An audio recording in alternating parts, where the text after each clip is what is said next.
todos, el día de hoy vamos a hablar sobre un tema bastante interesante que son los retos en el manejo de la vía aérea en el paciente quemado. Yo soy la doctora Esmeralda García, soy anestesióloga y pues me presento con ustedes. Yo soy egresada de la Facultad de Estudios Superiores Iztacala, soy especialista en anestesiología en la UMAE Veracruz, fue donde realicé mi especialidad. Realizamos también un diplomado de medicina del dolor avalado por la Universidad Autónoma de Guadalajara y la Asociación Panamericana de Cuidados Paliativos. Actualmente me encuentro laborando como anestesióloga en el Instituto Mexicano del Seguro Social. Pues bueno, vamos a hablar un poquito sobre los objetivos que tenemos acerca de esta plática. La primera pues va a ser reconocer la quemadura facial que puede comprometer la vía aérea. Es ahí donde entramos nosotros como especialistas, conocer las indicaciones de intubaciones en el paciente quemado, también tener un plan para intubación cuando hay compromiso de la vía aérea y 4, saber el manejo inicial del paciente quemado. Como introducción, tenemos que, pues bueno, en las últimas 2 décadas han habido importantes avances en el tratamiento de los pacientes quemados críticos, lo cual ha permitido mejorar su sobrevida. Sin embargo, aún las complicaciones respiratorias y en especial de la vía aérea siguen siendo una causa muy importante de morbimortalidad. En cuanto a estadísticas, la Organización Mundial de la Salud estima que anualmente se registran alrededor de 11 millones de casos de quemaduras, con una alarmante cifra de 180,000 muertes asociadas a complicaciones de las mismas. Alrededor del 90% de las lesiones por quemaduras van a ocurrir en áreas de ingresos bajos y moderados como son Latinoamérica, donde nosotros pues prácticamente vivimos la gran mayoría, que son mis seguidores y que se encuentran escuchando esta plática. Por lo tanto, nos vamos a enfrentar justamente a estos casos de pacientes con quemaduras tanto en primer y segundo nivel. En tercer nivel, pues por supuesto, es donde se van a dar la mayor cantidad de procedimientos en pacientes quemados. Por lo tanto, debemos tener un poquito de conocimiento respecto a, por ejemplo, su fisiopatología, que es lo que vamos a ver inmediatamente después pues, de una lesión por quemadura. La zona afectada va a empezar a sufrir muerte celular. Esto puede ser extremadamente doloroso debido pues, a la lesión en las terminaciones nerviosas que van a estar completamente expuestas dependiendo el grado de quemadura que vamos a tener en nuestro paciente. Además, la lesión tisular pues, provoca la liberación de mediadores inflamatorios como son histamina, leucotrienos, cininas, prostaglandinas, que pueden iniciar una respuesta sistémica si la zona afectada por quemadura es muy extensa, ¿no? Aquí en etapa temprana, dentro de las primeras 48 horas, también conocida como una fase de reflujo, una respuesta sistémica puede provocar un shock asociado, es un shock parecido a un shock séptico, donde el paciente lo vamos a encontrar con una baja resistencia vascular periférica, una disminución del gasto cardíaco, un aumento de la permeabilidad vascular. También vamos a encontrar hipercoagulabilidad e hipoalbuminemia. Es por eso que es importante iniciar el manejo rápido para evitar este shock en este paciente quemado, ¿no? Puede comprometer también pues, las vías aéreas, el tejido potencialmente viable. En cuanto a los tipos de quemadura, pues tenemos 5 importantes. La primera pues es por fuego o inhalatorias. También pueden ser por líquidos calientes o fríos, químicas, eléctricas y también radioactivas. Según la American Burn Association, la mayoría de las lesiones, pero aquí en Estados Unidos, siguen siendo quemaduras por fuego en un 41%.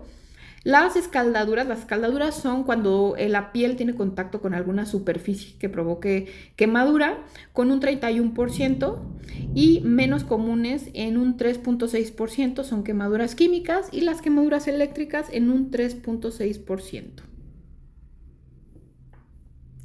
Inicialmente, pues vamos a ir a valorar a nuestro paciente quemado. A nosotros nos avisan que llegó un paciente y que lo más seguro es que va a entrar al quirófano o que lo vamos a recibir en el área de urgencias. Por lo tanto, ¿qué es lo que vamos a valorar de forma inicial, pues normalmente muchos médicos dicen el paciente tiene esputo con partículas de carbón. Este va a ser un signo pobre de saber que el paciente requiere una vía aérea controlada. Entonces no podemos decir que necesite o amerite una vía aérea en control de forma rápida por este signo.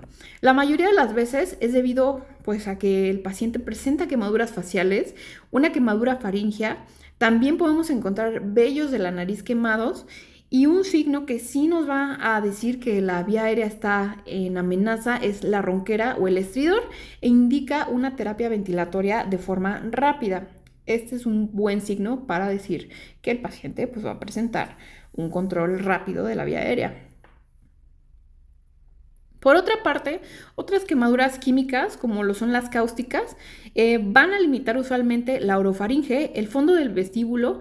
El fondo del vestíbulo es en donde tenemos nuestro labio en la parte interna, junto con la mucosa de la encía.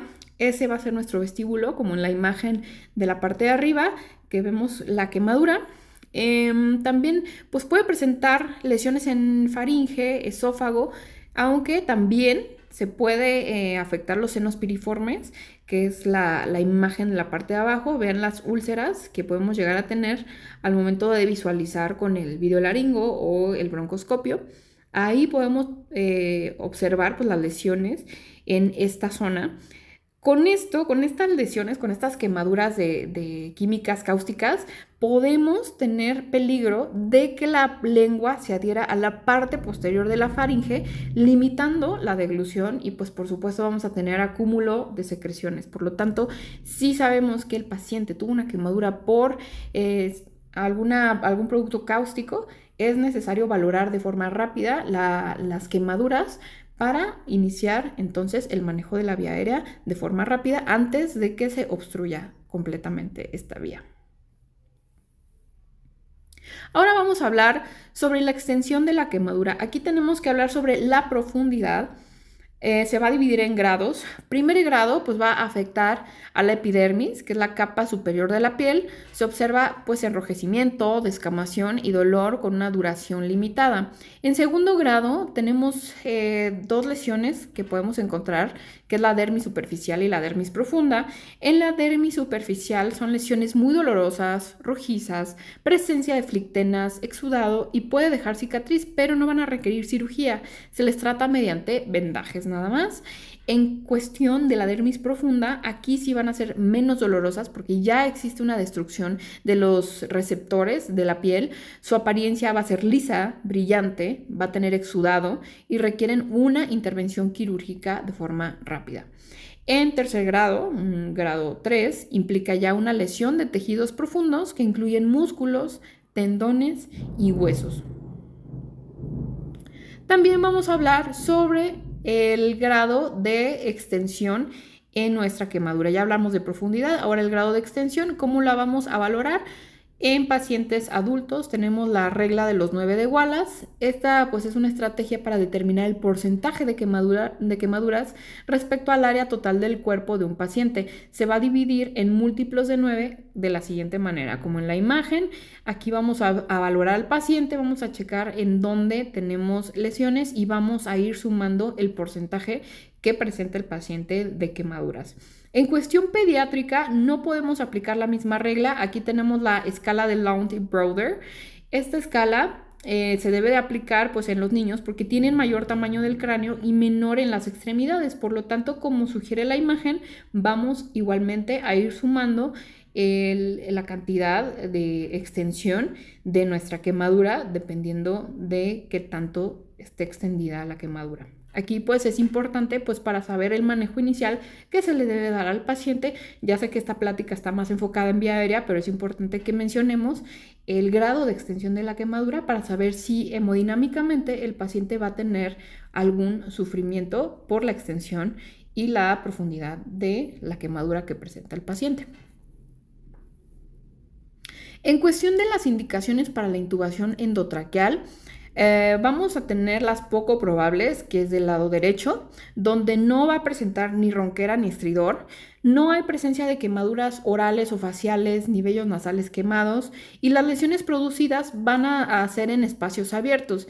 El paciente pues se encuentra consciente y coherente, responde a las preguntas que nosotros les hagamos, ¿no?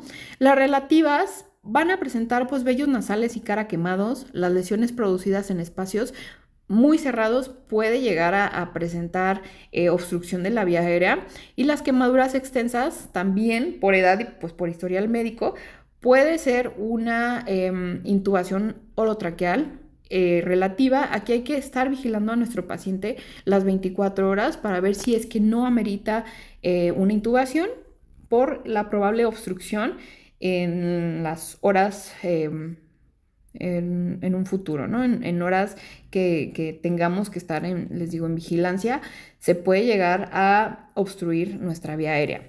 En cuestión de que nosotros lleguemos, valoramos a nuestro paciente y empiece con ronquera, estridor y pues que no responden rápidamente al tratamiento con adrenalina racémica en aerosol, también que presentan pues quemaduras orales, gases sanguíneos arteriales con una FiO2 disminuida, una depresión del nivel de conciencia, de manera que pues no es posible mantener una vía aérea permeable.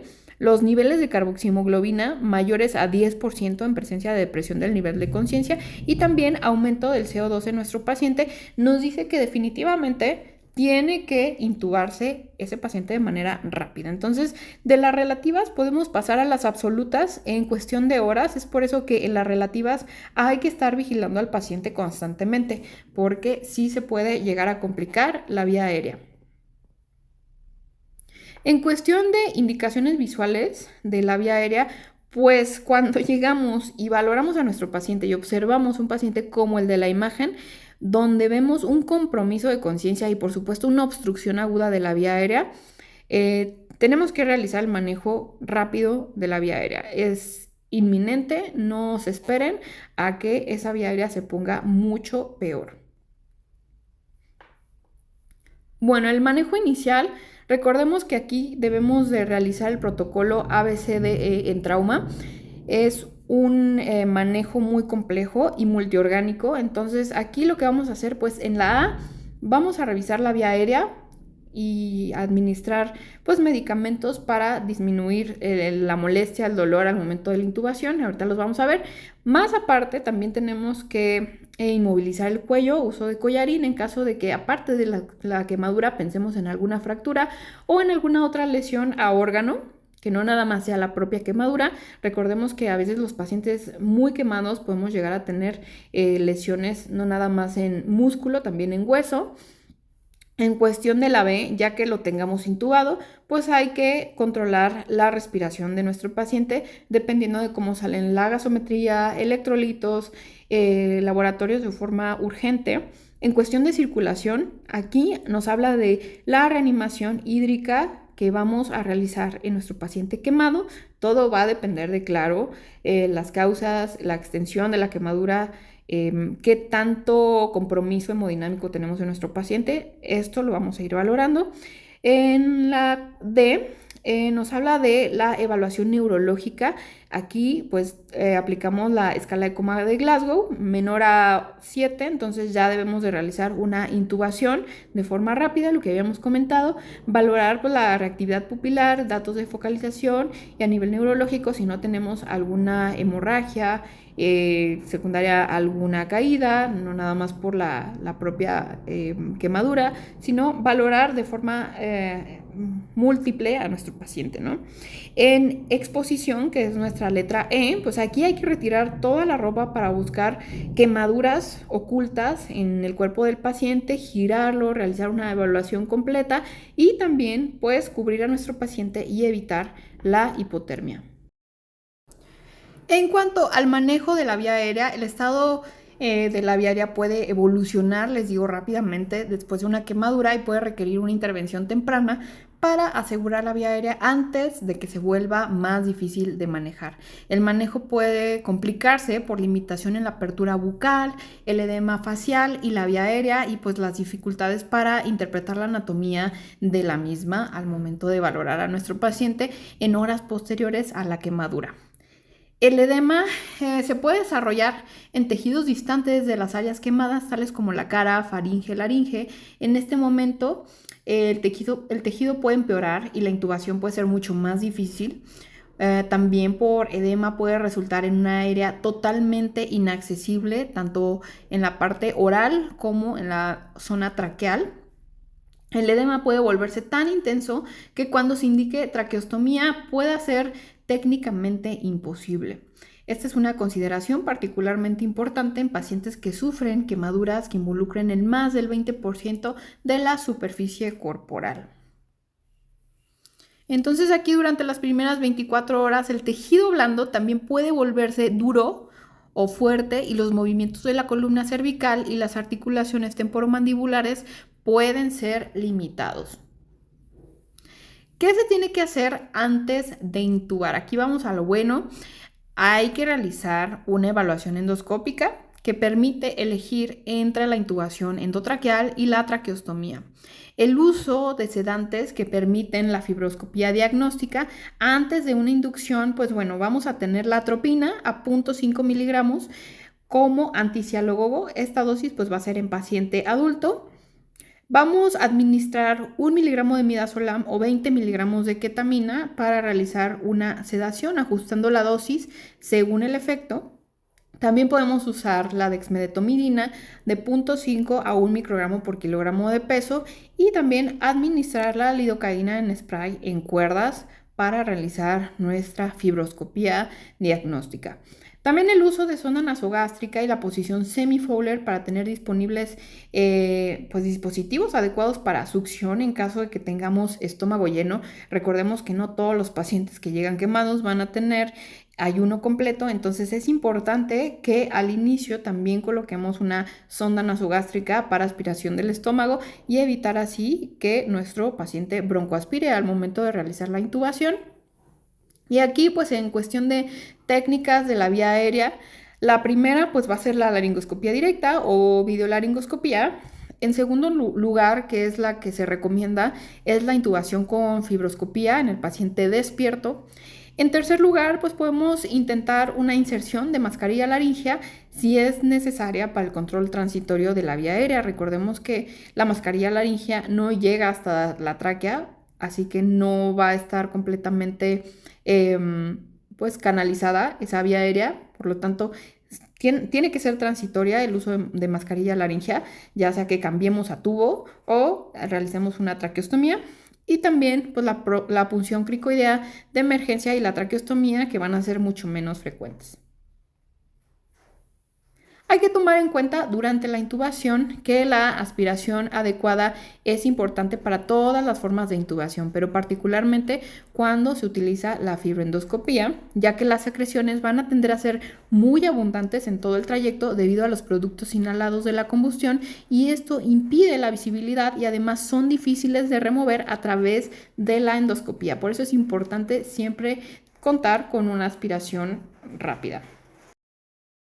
Chicos, ustedes disculpen si se escucha en la parte de atrás la lluvia, pero es que se vino súper fuerte y vamos a terminar la presentación. Entonces aquí vamos con lo más interesante, que a mí es la parte que más me gusta, son los fármacos para intubación.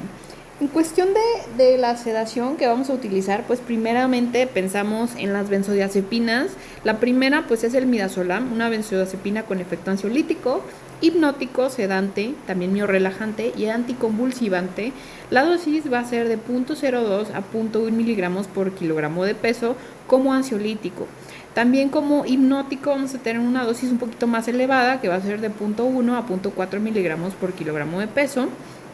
En cuestión de opioides, usamos el fentanil como analgesia, acordémonos, para intubación. Las dosis va a ser de 3 a 5 microgramos por kilogramo de peso. Podemos utilizar la morfina, si es que la tenemos, a 0.02 a 0.1 miligramos por kilogramo de peso. Este es un opioide, recordemos, de acción prolongada. Su acción IV va a comenzar a los 5 o 10 minutos, en caso tanto de fentanil como morfina. Y como otra opción tenemos el sufentanil a 0.3 a 2 microgramos por kilogramo de peso. Podemos quitar de nuestra inducción al midazolam en caso de que sea una urgencia. Podemos nada más iniciar con el opioide, ya sea, les digo, fenta, morfina o sufenta, para realizar la intubación. El inductor que vamos a utilizar pues va a ser el propofol, el ideal, 0.5 a 1 miligramo por kilogramo de peso. También tenemos el etomidato, que aunque recordemos que es uno de los inductores que permite una estabilidad hemodinámica un poquito más efectiva que el propofol recordemos que disminuye un poquito más las resistencias vasculares periféricas. A pesar de esto, hay que tener precaución por su supresión suprarrenal que provoca el etomidato.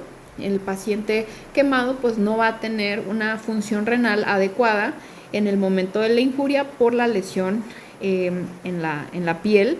Podemos llegar a tener, pues ya vimos que disminución del volumen sanguíneo circulante y a su vez una lesión renal.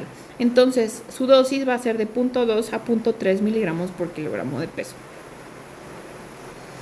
En cuestión a los relajantes musculares, aquí ponemos un paréntesis, ya que los pacientes quemados van a presentar cambios farmacodinámicos y cinéticos que pues van a afectar la acción de los relajantes. Este fenómeno va a ocurrir después de una semana y persiste por mucho más tiempo después de la lesión, de la quemadura o de la injuria.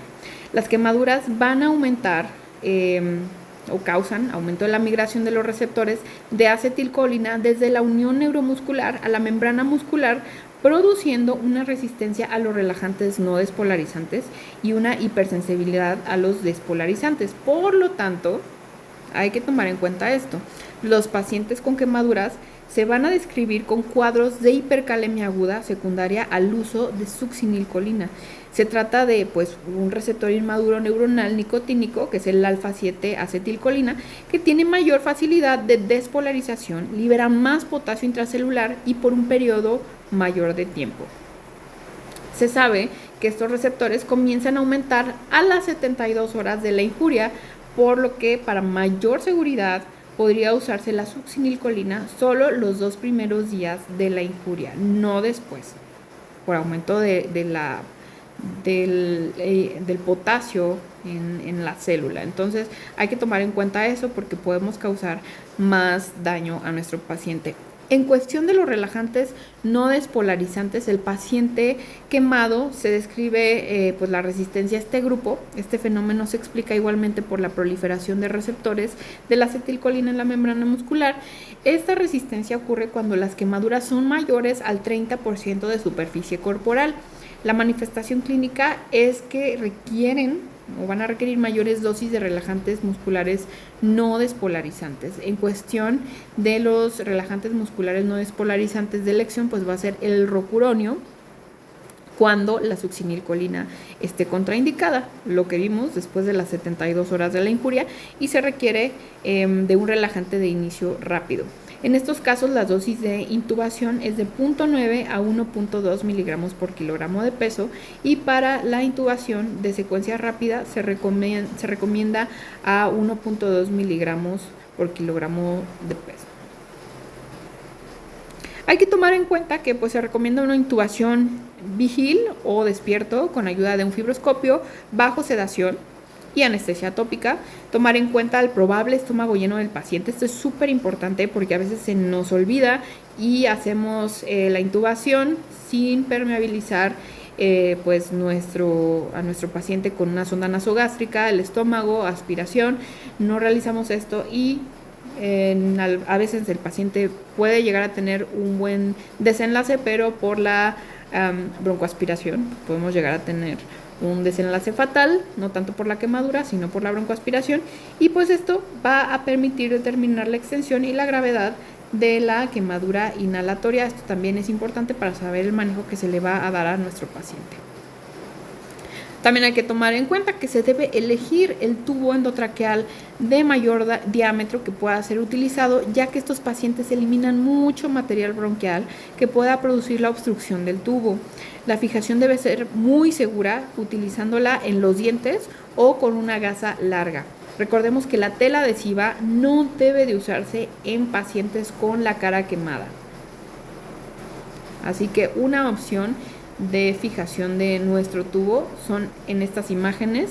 La parte de arriba, en la imagen A, vemos que el tubo sale por debajo del maxilar.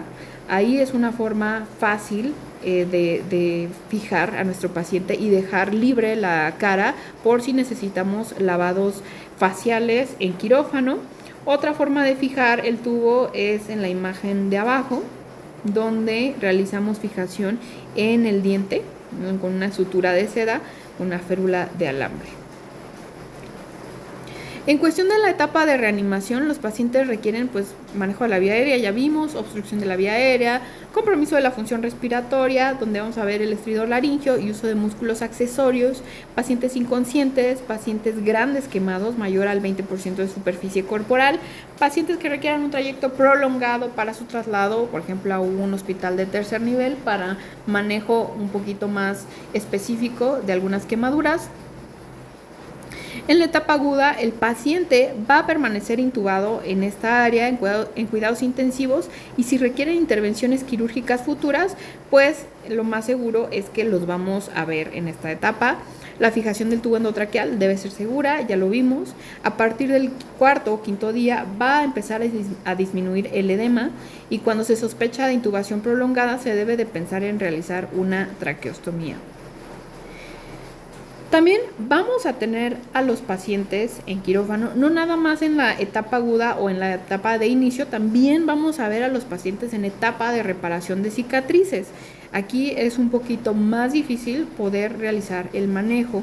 Se realiza aquí en esta etapa la reparación de secuelas debido a las quemaduras y considerar muchas veces que el paciente va a presentar micrognatia por cicatrices peribucales que van a disminuir la apertura bucal. Se requiere que el cirujano amplíe el orificio bucal bajo anestesia local para facilitar la intubación. Y también hay que tomar en cuenta la rigidez de cuello en flexión debido a las cicatrices cervicales retráctiles en que es imposible la extensión del cuello. Y aquí pues les dejo dudas o preguntas respecto a esta plática. Vemos esta imagen que después de tanto tratamiento, manejo tanto de la vía aérea como pues lo más seguro es que de plástica, el paciente pediátrico prácticamente recuperó su carita. Qué bonito que demos un buen manejo tanto anestésico como quirúrgico, y pues así les puede ir a nuestros pacientes con un buen desenlace, recordando siempre eso. Y pues bueno, les dejo mis redes sociales en la cajita de descripción. Espero que les haya gustado esta plática, ojalá y les haya contribuido un poquito a su conocimiento respecto al manejo de vía aérea en el paciente quemado, y pues recordándoles que leemos todas sus preguntas, sus dudas, y pues nos vemos para el siguiente video y la siguiente plática, chicos, chicas. Muchas gracias.